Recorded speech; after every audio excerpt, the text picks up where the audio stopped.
भारत माता की, भारत माता की जय जय बीजेपी, जय जय एनडीए, जय जय एनडीए, जय जय मोदी जी, जय जय मोदी जी। मंच पर उपस्थित हमारी इस विधानसभा की प्रत्याशी श्रीमती अंजलि नायर, 2020 के चेयरमैन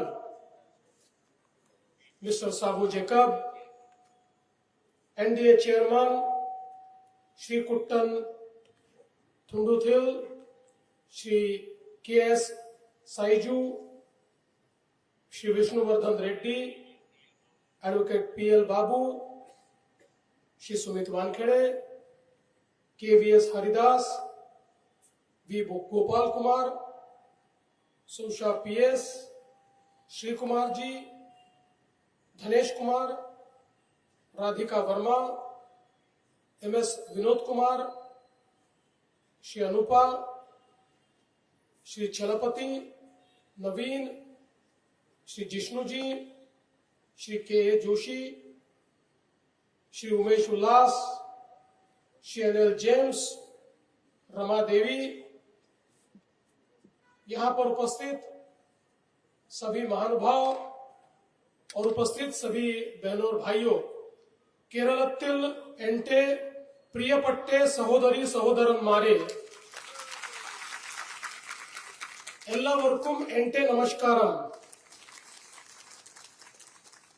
केरलम पवित्र भूमियल एनडीए विजयी पीकनम एन्नम अभ्यर्थी कुन्नु। मुझे बहुत खुशी है कि आज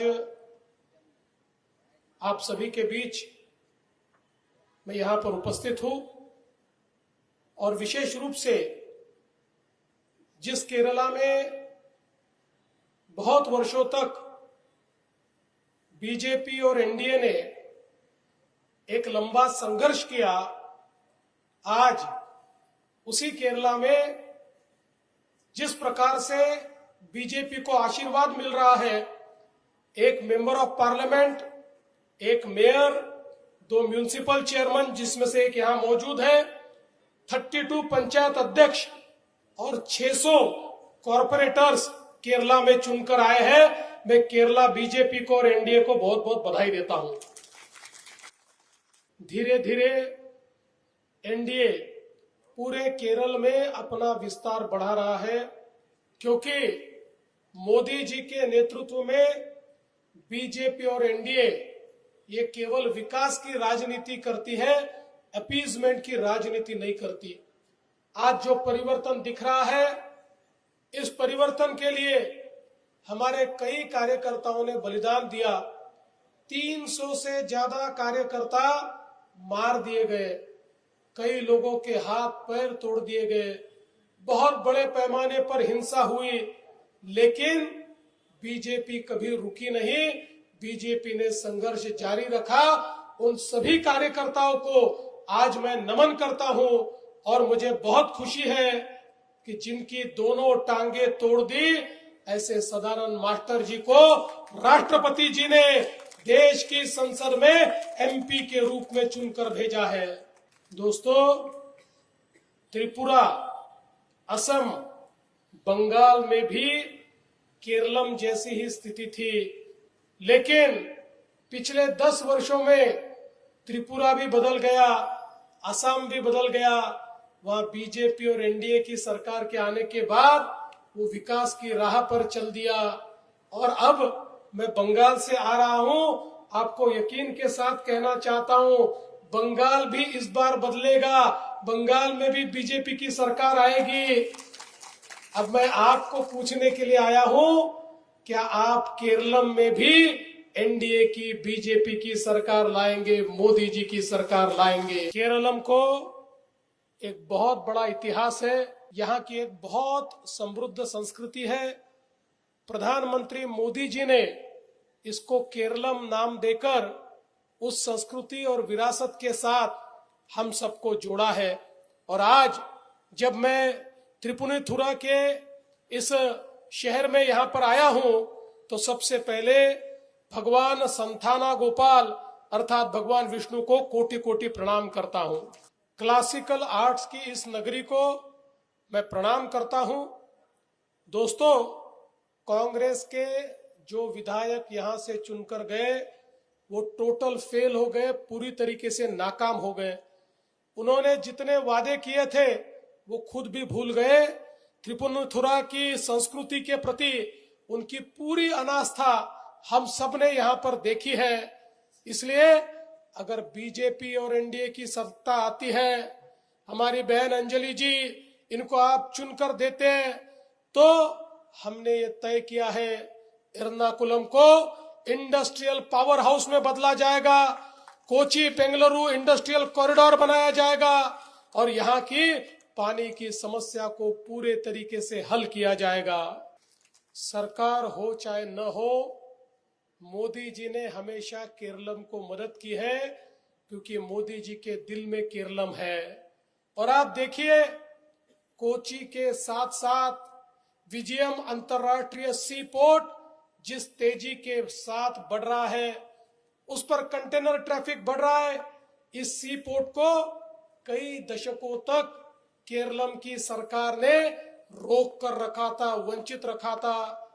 दिसंबर 2024 में इसको मोदी जी के नेतृत्व में शुरू किया गया और अब पूरी दुनिया में 83rd नंबर पर यह ऑलरेडी पहुंच चुका है और इस पर 16,000 करोड़ रुपए का विस्तार कार्य और भी चल रहा है। 16,000 करोड़ रुपए की लागत से यहाँ रेल नेटवर्क बनेगा, लॉजिस्टिक पार्क बनेगा, बंकरिंग की सुविधाएं बनेगी।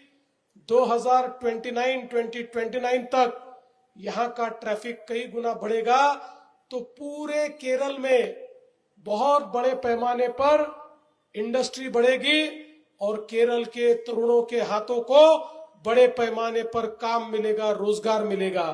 केरल में मोदी जी के नेतृत्व में जो रेलवे का बजट है वो 10 टाइम्स बढ़ा है। पहले केरलम को रेलवे के इंफ्रास्ट्रक्चर के लिए 372 करोड़ रुपीस मिलता था, अब मोदी जी ने उसको बढ़ाकर 3,795 करोड़ यानी 10 गुना ज्यादा पैसा केरलम को मोदी जी रेलवे के लिए दे रहे हैं। और आज हम देख सकते हैं केरलम को 3 वंदे भारत ट्रेन, 3 अमृत भारत एक्सप्रेस और उसके साथ साथ पूरे केरलम में 35 रेलवे स्टेशन का पुनर्निर्माण शुरू हुआ है और इसमें से कुछ रेलवे स्टेशन तो एयरपोर्ट से भी सुंदर बनने वाले हैं। एक जमाना था जब लोग कहते थे कि जिसके पास ऑयल है वो दुनिया पर राज करेगा, लेकिन अब लोग कहते हैं जिनके पास रेयर अर्थ है वो दुनिया पर राज करेंगे, क्योंकि हमारा मोबाइल, हमारी गाड़ियां, हमारा टीवी सब में जो सेमीकंडक्टर लगता है उसके लिए रेयर अर्थ की आवश्यकता होती है। मोदी जी ने पूरे देश में 4 राज्यों में रेयर अर्थ का डेडिकेटेड कॉरिडोर तैयार करने का निर्णय लिया। उन 4 राज्यों में हमारा केरलम है जहां डेडिकेटेड रेयर अर्थ कॉरिडोर बनने वाला है। दुनिया के मैप पर केरलम को लाने का काम प्रधानमंत्री मोदी जी ने किया है। भारतमाला परियोजना में केरलम के लिए 593 किलोमीटर के 20 हाईवे बन रहे हैं और इसके लिए मोदी जी ने 57,000 करोड़ रुपीस केरल के हाईवेज के लिए दिए हैं। केरलम को नॉर्थ साउथ कॉरिडोर की कनेक्टिविटी देने के लिए हाईवे 66 का काम शुरू है। इसका काम पूरा होने के बाद विशेष रूप से विडियम और कोची पोर्ट को इसके कारण बहुत फायदा मिलेगा और विशेष रूप से इसके कारण केरलम में पर्यटन की, टूरिज्म की और उद्योगों की बहुत बड़ी इन्वेस्टमेंट आएगी और केरलम का पूरा चित्र बदल जाएगा। आपको सुनकर आश्चर्य होगा, केरला में मोदी जी के माध्यम से हाईवे इंफ्रास्ट्रक्चर पर टोटल 3 लाख करोड़ रुपीस का इन्वेस्टमेंट किया जा रहा है। आज हम देख रहे हैं दुनिया में युद्ध चल रहा है। अमेरिका, इजराइल और ईरान के युद्ध के कारण दुनिया पर तेल और गैस का भारी संकट तैयार हुआ है। और मुझे इस बात की खुशी है कि प्रधानमंत्री मोदी जी ने इस प्रकार का नेतृत्व हमको दिया है कि आप देखिए, पाकिस्तान हो, बांग्लादेश हो, श्रीलंका हो, म्यांमार हो, कोरिया तक, ये सारे देशों को इमरजेंसी घोषित करनी पड़ी और सबको पार्शियल लॉकडाउन करना पड़ा। लेकिन मोदी जी ने ऐसा नेतृत्व दिया, भारत में एक दिन भी पेट्रोल डीजल की कमी नहीं हुई, घर में गैस भी मिला और एक दिन का भी लॉकडाउन मोदी जी ने भारत में नहीं होने दिया। लेकिन राहुल गांधी और सीपीएम की नीयत देखिए, देश में ऐसे समय भी इतनी गंदी राजनीति उन्होंने की, रोज लोगों को स्टेटमेंट दे देकर गैस कम हो जाएगा, पेट्रोल नहीं मिलेगा, डीजल नहीं मिलेगा, बोल बोलकर पेट्रोल पंप पे लंबी लंबी कतारों में घंटों तक लोगों को खड़ा किया और देश में पेट्रोल की कमी हो, इस प्रकार से पेट्रोल के मैनेजमेंट को खराब करने का काम राहुल गांधी और सीपीएम ने किया। लेकिन मोदी जी ने उनकी हर हरकत को नाकाम कर दिया और भारत बड़ी ताकत के साथ खड़ा हुआ। मोदी जी ने फ्यूचर का, भविष्य का विचार किया है, इसीलिए आगे में केरलम की एनर्जी सिक्योरिटी के लिए 3000 करोड़ रुपए खर्चा करके Mangaluru to Kochi gas pipeline का काम गेल ने शुरू कर दिया है। और ये पाइपलाइन पूरी होगी तो केरलम को कभी भी गैस की कमी नहीं होगी। केरलम के दो बड़े शहर कोची और तिरुवनंतपुरम, इन दोनों को स्मार्ट सिटी और अमृत सिटी की योजना के तहत मोदी जी ने 5,500 करोड़ रुपया, 5,500 करोड़ रुपया यहां पर दिया है। आज मोदी जी ने एक ही संदेश दिया है, सबका साथ, सबका विकास, सबका विश्वास और सबका प्रयास। इसी मंत्र के साथ सबको साथ में लेकर एनडीए और बीजेपी यहां पर विकास का कार्य करना चाहती है।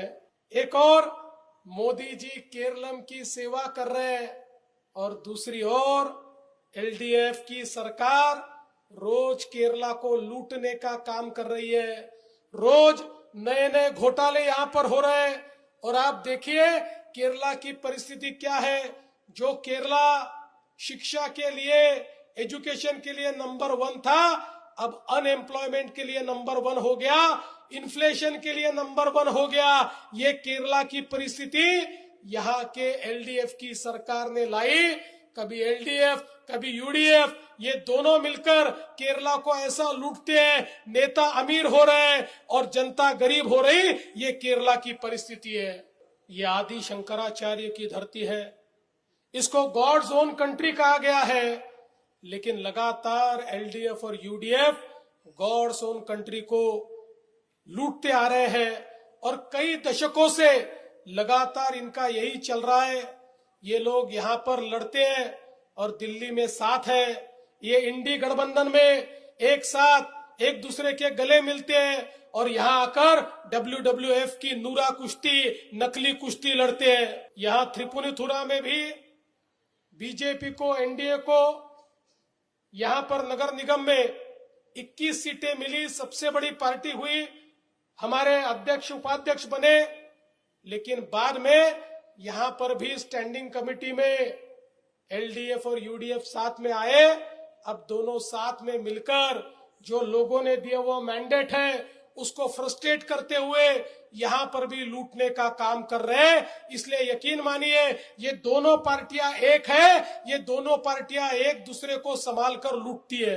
ये घोटाले का केरलम बन चुका है। गोल्ड स्मगलिंग, मुख्यमंत्री की बेटी के लिए सरकारी खजाना खोल देना, सोलर स्कैम, बार में ब्राइबरी, पामोलिन का इंपोर्ट घोटाला, पूरी सरकार इतने घोटालों से भरी हुई है कि अगर मैं एक एक घोटाला, इनका एक एक करप्शन बताऊंगा तो कम से कम 5 घंटे मुझे भाषण करना पड़ेगा। जहां पर परंपरा को बचाना था, वही इन्होंने अपने कार्यकर्ताओं को मंदिर के बोर्डों में घुसा दिया। पवित्र द्वारपालिका मूर्ति का सोना चोरी हुआ और हम सब लोग जानते हैं भगवान अय्यप्पा के कोषागार में भी इंस्टीट्यूशनल लूट, इस प्रकार की लूट इन्होंने मचाई।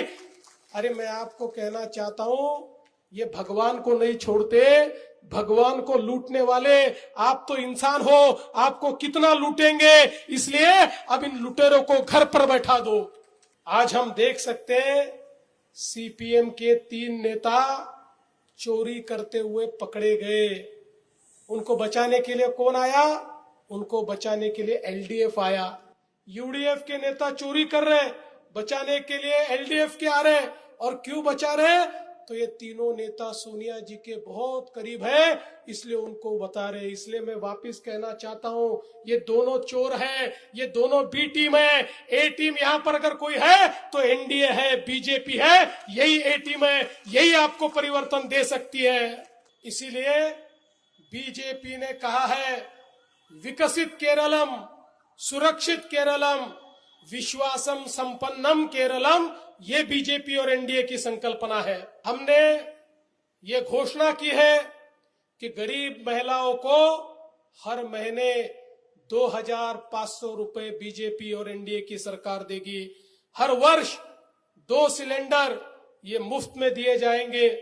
हर घर को 20,000 लीटर पानी मुफ्त में दिया जाएगा और विशेष रूप से विधवा और वरिष्ठ नागरिकों को 3,000 रुपए का कल्याण पेंशन देने का वादा ये एनडीए ने किया है। इसलिए मैं आपको इतना ही निवेदन करता हूं, अब हमें यहां से एनडीए की 2020 की कैंडिडेट हमारी बहन अंजलि नायर जी को चुनकर देना है। उनका चिन्ह जैक फ्रूट है। जैक फ्रूट ये हमको चुनकर भेजना है। अंजलि जी को जैक फ्रूट पर मिलने वाला हर वोट ये केवल अंजलि जी के लिए नहीं होगा, वो हर वोट मोदी जी को भी मिलेगा। इसलिए मित्रों, परिवर्तन का समय आ गया है। माट्ट तिंटे समयम एत्ती इरिक्कुन्नु, परिवर्तन के लिए वोट दीजिए। माट्ट तिन्नाई वोट चेयू। केरल में परिवर्तन लाना है। केरल तिल माट्टम कोंडू वरानम। धन्यवाद, नन्दी नमस्कारम।